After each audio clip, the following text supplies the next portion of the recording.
What's good, everybody? It's Chipstation back at it like a crack addict. I gotta stop saying that intro, I'm sorry. Today, we're gonna be going over how to make PlayStation 1, PlayStation 2, ambient washed sounding pads that actually sound good.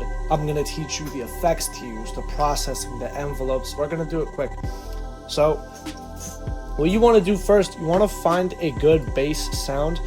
I think GMS, the plugins I recommend, this one, GMS, Analog Lab, Expand, Flex, Hybrid. Honestly, a lot of the stock FL plugins. Simplant is an insanely good one for pads. That has some of the greatest sounds I've ever heard.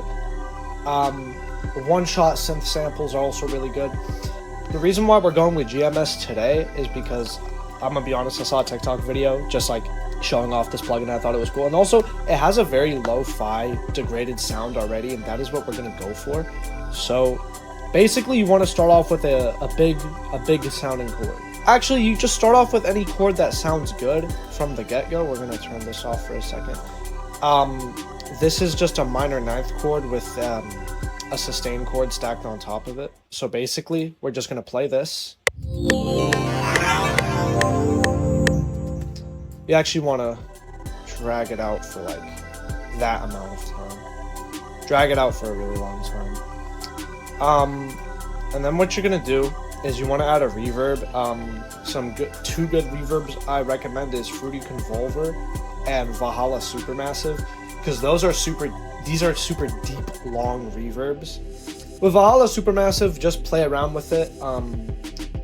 I'll pull up some settings I recommend for Supermassive. Alright, so once you got Supermassive open, go to, you could do millisecond, note, do whatever.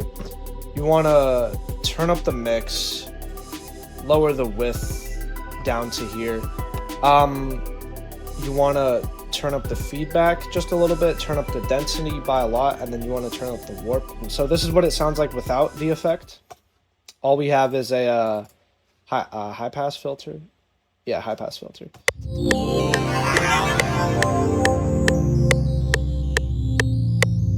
I'm actually gonna adjust the envelope, kind of get more sustain in. I'm gonna actually be honest, this pad is a little bit weak, so I'm gonna layer this.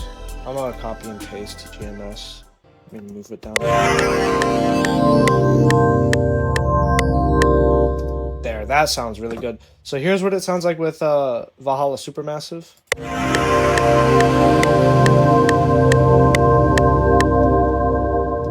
That sounds super good. And for Fruity Convolver, what you're gonna do is you're gonna select a preset called Blur Pink. Super strong reverb. So this is what it sounds like with Fruity Convolver. You just want to fade it to taste. We'll turn down the fader just a little bit, see how it sounds.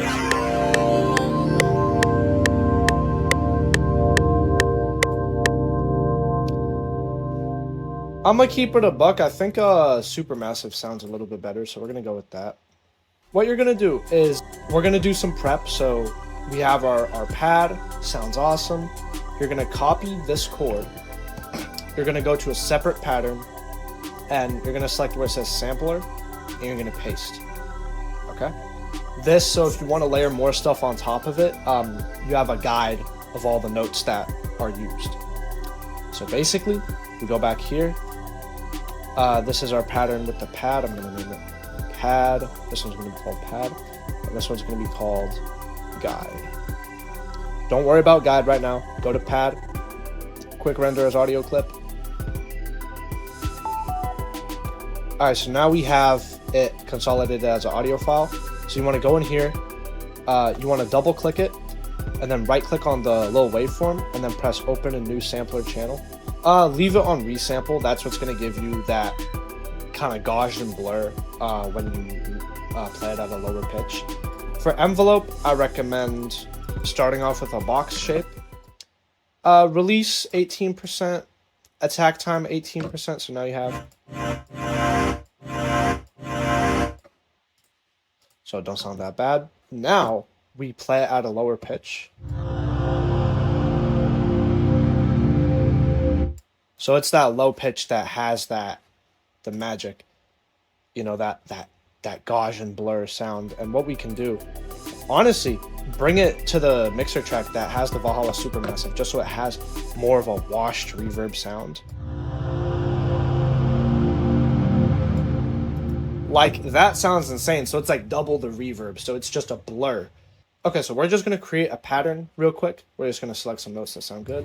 So we just made this simple little pattern here with slide notes. Sound so insane. I would use those.